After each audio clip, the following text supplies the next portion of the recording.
सकते हैं। यह है ओलंपस मॉन्स, एक प्राचीन ज्वालामुखी। मंगल की धरती पर ज्वालामुखी से बना ये पहाड़ पृथ्वी की सबसे ऊंची चोटी माउंट एवरेस्ट से भी लगभग 3 गुना ऊंचा है और ये हमारे सोलर सिस्टम की सबसे ऊंची चोटी है। अगर मंगल की धरती से हम अपने ग्रह पृथ्वी को देखें तो ये कुछ इस तरह की दिखाई देती है। अब आगे की यात्रा थोड़ी सी डरावनी होने वाली है, क्योंकि अब हम एस्ट्रॉयड बेल्ट में प्रवेश कर रहे हैं, जो कि मंगल और बृहस्पति ग्रह के बीच मौजूद है। इसमें मौजूद हैं बड़ी बड़ी और विशालकाय चट्टानें, जो कि सूर्य के चारों ओर घूम रही हैं। इस एस्ट्रॉयड बेल्ट में इतनी बड़ी बड़ी चट्टानें मौजूद हैं कि अगर ये सब आपस में मर्ज हो जाएं, तो इनसे एक बड़े ग्रह का निर्माण हो सकता है। इस बेल्ट में इतने बड़े बड़े एस्ट्रॉयड्स मौजूद हैं कि इन पर एक बड़ा शहर बसाया जा सके। जैसा कि हम जानते हैं कि 4.5 बिलियन साल पहले हमारे सौर मंडल में ग्रह बने, लेकिन एस्ट्रॉयड बेल्ट में मौजूद ये मलबा जैसा का तैसा रह गया। एस्ट्रॉयड बेल्ट में मौजूद मलबा एक प्लैनेट बन सकता था, लेकिन एक बड़ी शक्ति ने इस मलबे को प्लैनेट नहीं बनने दिया, और वो शक्ति थी जुपिटर।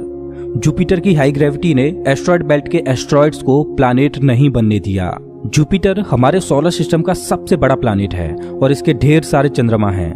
ये इतना बड़ा है कि हमारे सोलर सिस्टम के अन्य सभी प्लैनेट्स को मिलाकर भी इतना बड़ा ग्रह नहीं बनाया जा सकता। ये है जुपिटर का ग्रेट रेड स्पॉट। ये लाल धब्बा जुपिटर की सतह पर सदियों से चला आ रहा है। ये एक विशाल तूफान है। ये रेड स्पॉट इतना बड़ा है कि इसमें 3 पृथ्वियां आ जाएं। जुपिटर एक गैसीय प्लैनेट है, इस वजह से इसकी सतह पृथ्वी की तरह ठोस नहीं है। अगर आप जुपिटर की सतह पर उतरे तो आप इसकी सतह पर खड़े नहीं हो सकते, बल्कि सीधे इसके अंदर चले जाओगे। जुपिटर जितना वायलेंट और विनाशकारी है, वहीं इसके चंद्रमा जीवन के पनपने के लिए आइडियल साबित होते हैं। जुपिटर के दर्जनों चंद्रमाओं में से एक है यूरोपा, जो कि पूरी तरह बर्फ की मोटी चादर से ढका हुआ है। वैज्ञानिक मानते हैं कि यूरोपा की सतह पर जमी हुई बर्फ के नीचे पानी तरल रूप में मौजूद है। इस पर पानी का तरल रूप में होना जीवन के होने की संभावनाओं को बढ़ा देता है। हमारे सोलर सिस्टम में बृहस्पति ग्रह के चंद्रमा यूरोपा पर वैज्ञानिक जीवन होने की प्रबल संभावनाएं जताते हैं। हमारा अगला पड़ाव है हमारे सौर मंडल का सबसे खूबसूरत प्लैनेट सैटर्न। शनि ग्रह के छल्ले इसकी सुंदरता में 4 चांद लगाते हैं, जो कि इसकी सतह से लाखों किलोमीटर ऊपर तक फैले हैं। शनि ग्रह को अपने सोलर सिस्टम का ताज माना जाता है। ये है शनि ग्रह का एक चंद्रमा टाइटन। इसका खुद का एक एटमॉस्फेयर है, इस पर हवा है, बारिश होती है, यहाँ तक कि इस पर ऋतुएं भी बदलती हैं। इस पर नदियां और सागर मौजूद हैं। ये चंद्रमा देखने में लगभग पृथ्वी की ही तरह है, लेकिन इस पर जो नदियां और सागर हैं वो पानी के नहीं बल्कि लिक्विड नेचुरल गैस के हैं। अगर हम किसी भी तरह इस नेचुरल गैस को पृथ्वी पर ला पाएं तो ये इतनी ज्यादा है कि हजारों सालों तक ये हमारे शहरों को रोशन कर सकती है। वैज्ञानिक अनुमान लगाते हैं कि अरबों साल बाद जब सूर्य गर्माने लगेगा और एक रेड जाइंट बन जाएगा, तब टाइटन हैबिटेबल जोन में होगा। उस समय टाइटन पर पृथ्वी जैसी परिस्थितियां मौजूद होंगी। इस वजह से वैज्ञानिक टाइटन को भविष्य की पृथ्वी मानते हैं। अभी हम अपने घर से इतने दूर आ चुके हैं कि यहाँ से हमारी पृथ्वी एक डॉट की तरह दिखाई देती है। अब जैसे जैसे हम अंतरिक्ष की गहराई में और आगे बढ़ते जाएंगे, वैसे वैसे पृथ्वी हमारी आंखों से ओझल होती जाएगी।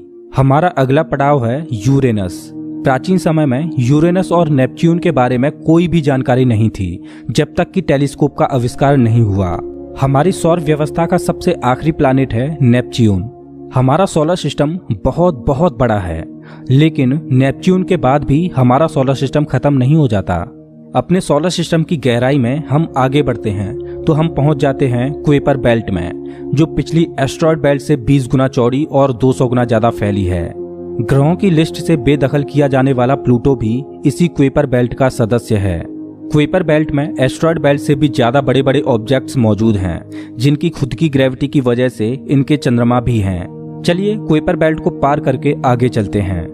हमारी पृथ्वी से 13 बिलियन किलोमीटर दूर ये है सूर्य से सबसे दूर मौजूद ऑब्जेक्ट सेडना। ये एक बौना ग्रह है, जो एक ऐसा स्पेस ऑब्जेक्ट है जो सबसे दूर सूर्य की परिक्रमा कर रहा है। इसकी खोज 2003 में हुई थी।